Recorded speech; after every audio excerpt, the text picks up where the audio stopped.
Few days ago, the National Bureau of Statistics came up with a report on unemployment in the country. According to the report, 21.1 million Nigerians of active working age, that is 15 to 64 years, are without job. During the reference period, a combination of both the unemployment and the underemployment rate gave a figure of 56.1%. This is said to be the highest unemployment rate Nigeria has ever recorded. How did we get there? What are the factors responsible? And to what extent is our orientation, especially the education and vocation, contributing to this? This is our focus on Panorama for today from Ibadan Network Center of the Nigerian Television Authority. I am Adebola Oluwole-Dada.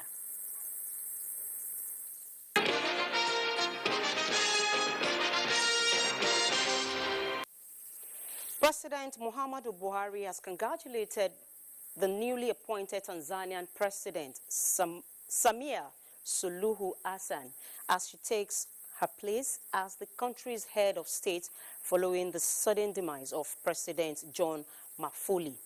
In a message to the first ever female president of the country, President Buhari urged President Suluhu to unite the nation and lead the country in a good direction. The president expressed his desire to work with the new Tanzanian president to advance issues of common global interest. President Buhari is asking the ministries of Women Affairs and Justice to collaborate more effectively with the National Assembly towards securing a legal backing for the increased women participation in politics. In an ongoing constitutional and electoral process, this was while addressing members of the national and international working groups supporting the advancement of gender equality initiative during a courtesy visit. The president also lent his voice to amendments of his party's constitution to provide for effective and meaningful participation of women in elective offices. State House correspondent Adamu Sambo reports. Nigeria is more than ever committed to join in raising the bar for women's representation at all levels.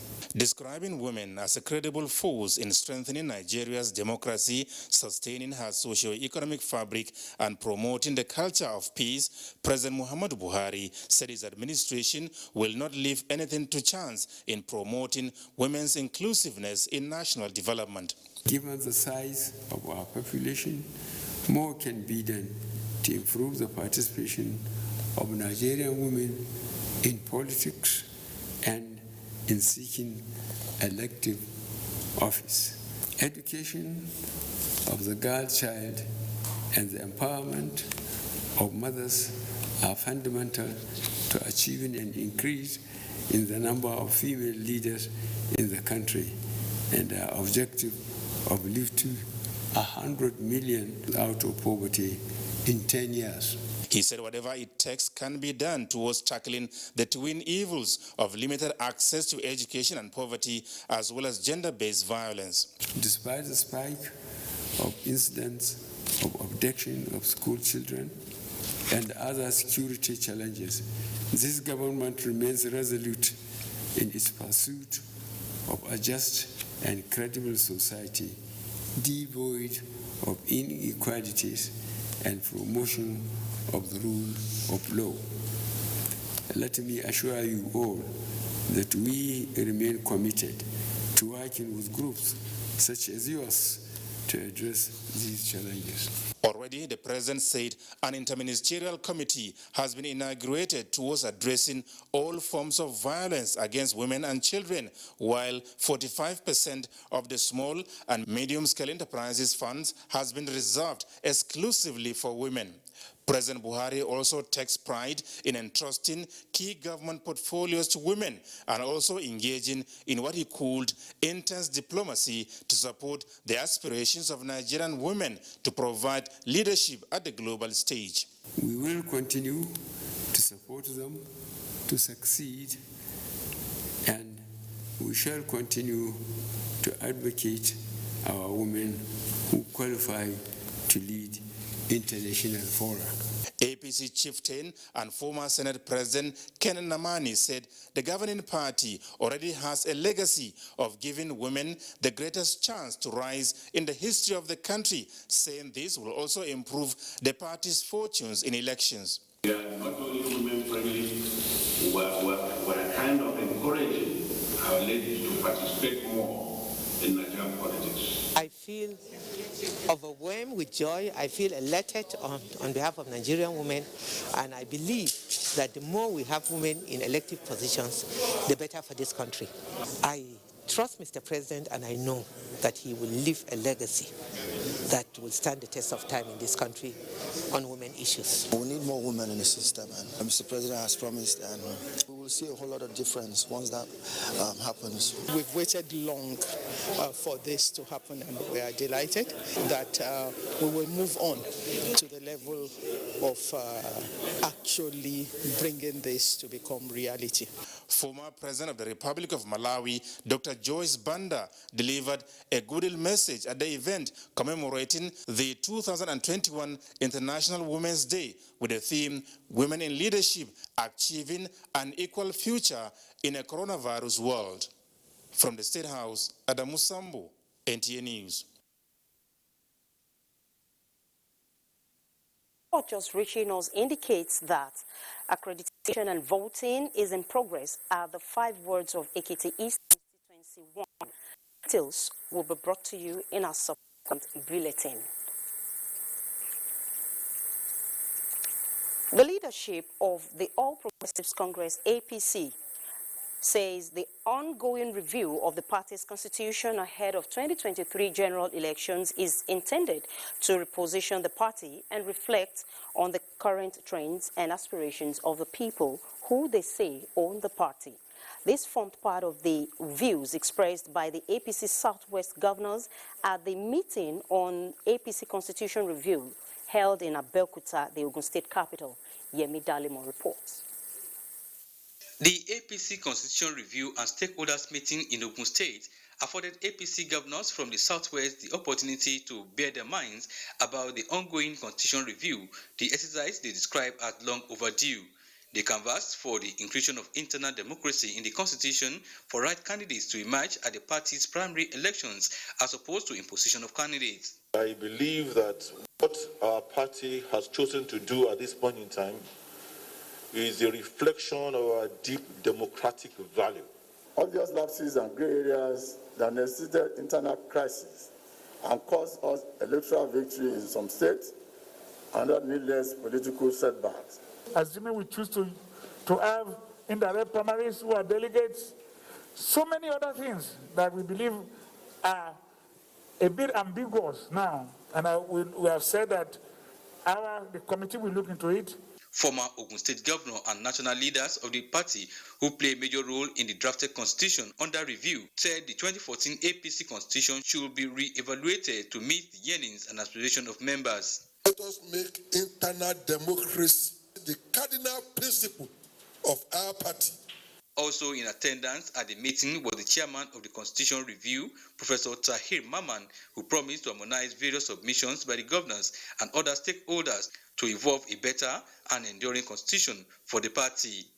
In Abuja, Yemi Dalemo, NTA News. We now pause for a break. Panorama continues shortly. The counsel of our fathers. I will urge and advise our younger generation to use talent and brain to sort out problems, not arms. Nigerian youths, let's build our nation. My advice to these young people is please do not take us back to those harrowing days. You probably do not know what it is. I believe we have fought one civil war too many in this country. So those who experience it will run away from it. Nigerian youths, let's build our nation together.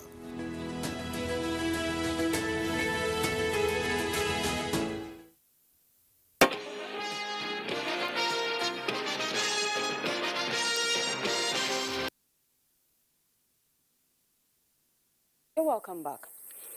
The ideas, inventions, and innovations showcased at this year's Technology and Innovation Expo are capable of transforming Nigeria's economy to a knowledgeable-based one. Minister of Science and Technology Dr. Ogbonnaya Ono said this at the closing ceremony of the expo in Abuja. Adebola Brooklyn Sunday was there and now reports. The 5-day expo was an opportunity for exhibitors from all parts of the country to showcase their ingenuity. Hydroponics, a system of growing plants usually without soil, capable of assisting in farmer herders clashes, is one of the innovations on display. If every state can have ranches, as you confine them, you provide, what they can actually use to feed on. Because of COVID, Nigerians still carried out so much research. That means that our scientists and engineers, while they were in the lockdown, were not sleeping. Ogbonnaya Onu said the federal government is rewarding the first, second and third winners in all the categories with 1 million naira, 750,000 naira and 500,000 naira. Adding that the presidential directive of Special Fund for Research and Development in the country will go a long way in helping Nigeria create more wealth. It is not for the Federal Ministry of Science and Technology, you must understand this. This is for the ecosystem. All our universities, our research institutions, our polytechnics, they will benefit from, that expenditure. R&D is very, very important towards national development, and we will see more of it with the support that the president has given them now with this 0.5%. The ministry is also putting in place a mechanism that will ensure that the research by inventors and innovators will not remain on the shelf. Lay a solid infrastructure that will encourage venture capitalists, to begin to look at those such findings that they can fund for the purposes of, ensuring that they are utilized. With the theme Science, Technology and Innovation for Economic Recovery and Sustainability amidst COVID-19 challenges, key players said the expo will help in building a new culture of science and technology in the country. Adebola Brooklyn Sunday, NTA News. For technical and vocational education to have its desired impact on the socio-economic life of the country, stakeholders must channel teaching and learning towards functional education in all technical and vocational institutions. This is the focus of the report by Lanrick Bilei. When 6334 education system was introduced in the country, part of the new academic syllabus then was the introduction of subjects such as introductory technology. The subject is aimed at introducing junior secondary school students to technical and vocational studies.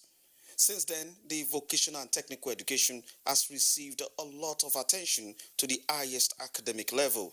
Yet, technical and vocational studies remains at a crawling level. Why is this so? Even some universities now, when they want to take their laboratory for engineering and departments, they go and bring big equipment, which the student will not touch, and which they cannot maintain after some few years. So after some time, the students have not touched the equipment becomes obsolete. It seems the day envisaged when vocational and technical education should hold sway are now here. What then must be done to take advantage of this? Apart from acquiring formal education, they will still acquire vocational skills based on their own area of interest, so that they will be functional member of the society when they acquire that skill, instead of looking for the employment that is not there. Experts say with government assistance on emphasizing technical and vocational education and its growing need among the people for their socio-economic survival, emphasis should now be placed on functional skill acquisition. In Ibadan, Lanrick Bilei, NTA News.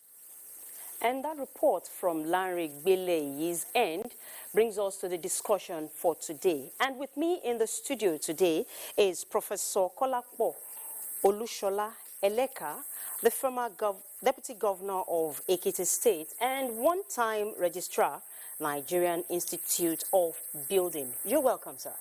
Good afternoon, Good afternoon. Viewers at home, good afternoon. What what is your reaction to the unemployment figure released by the National Bureau of Statistics recently? Well, it is not surprising, and though it is alarming, however, it is not surprising. When you take a look at the state of the economy in this country and our educational delivery system, there are bound to be instances of high rate of unemployment.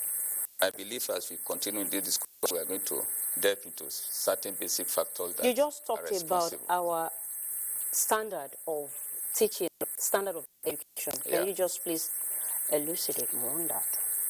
Well, currently in Nigeria, it appears our educational system is basically academic-based system rather than skill-based system. As long as we continue with academic-based system, which give preference to the display and craze for credentials, rather than skill-based training, which emphasizes application of vital skills at the workplace.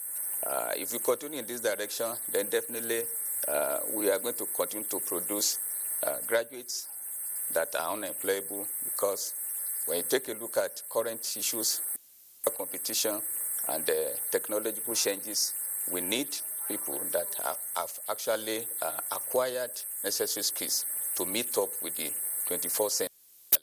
Are you now saying that the theories being taught in the institutions are no longer relevant, or what are you saying? The theories are there. However, when you take a look at some of the laboratories, the workshops, what you see over there is moribund infrastructures. Infrastructures that cannot, it's like using 19th and 20th century tools to solve the 21st century challenges. This is the challenge. Even the tutors, the instructors, the teachers in the various technical colleges are out of touch with modern tools, modern techniques of solving some of these problems. So until these issues are properly addressed, we continue to produce unemployable graduates in this country. Well, I know you are an educationist, and to what extent do you now think that education can contribute to capacity building, especially in the area of self-reliance? Education is, well, first of all, let me say this, that it is the right of every child to be educated. To be educated, not just being educated, to be given sound and quality education. And don't forget also that with education, knowledge can be conceived. So education simply is defined as acquisition of knowledge, skills, and attitude. Now take note of those three words: knowledge, skills, and attitude. But something is missing in our system, right? And that is the word skills. We acquire knowledge. However, there is a challenge with getting the right skills today.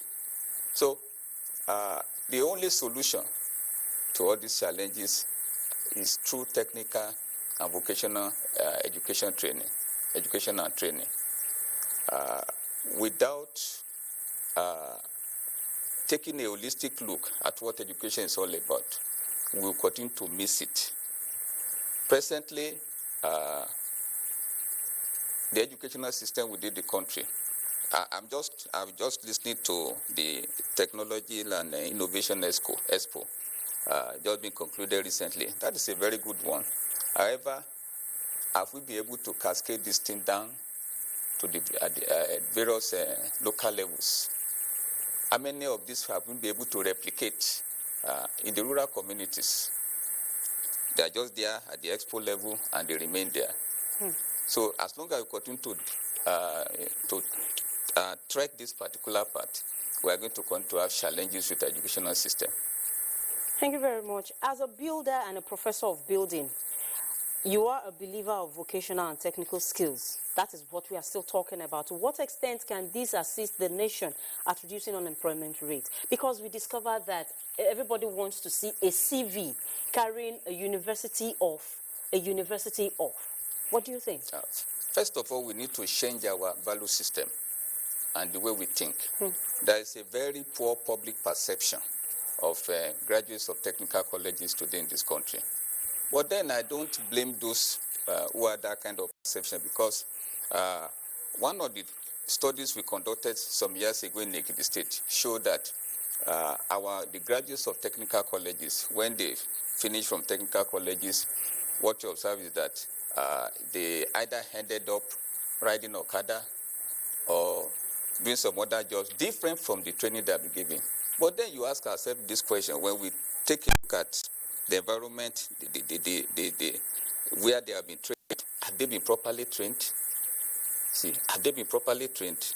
So we believe that if we put education in its right place, students or participants can actually be led, right, to acquire practical skills and technical know-how, and make themselves that we allow them to have what we call gainful and self-reliant employment. So that's one of the purposes of, objectives of technical and vocational education and training. Especially when you look at the National Policy on Education, one of the aims is to acquire technical and vocational skills and then preparing them to meet up with the manpower requirement. And of course, it builds their capability, and they have this freedom of choice. They're able to lay their hands on something to do. Don't forget the Chinese proverb. Thank you very much, sir. I think this is where we will be rounding off this segment. I've been talking and speaking with Professor Kolapo Olusola, the former Deputy Governor of Ekiti State and one-time Registrar at Nigerian Institute of Building. He's been talking about vocational and technical training. Thank you very much for coming. Thank you. We are still on Panorama on the NTA. We now take another break. We'll come back shortly.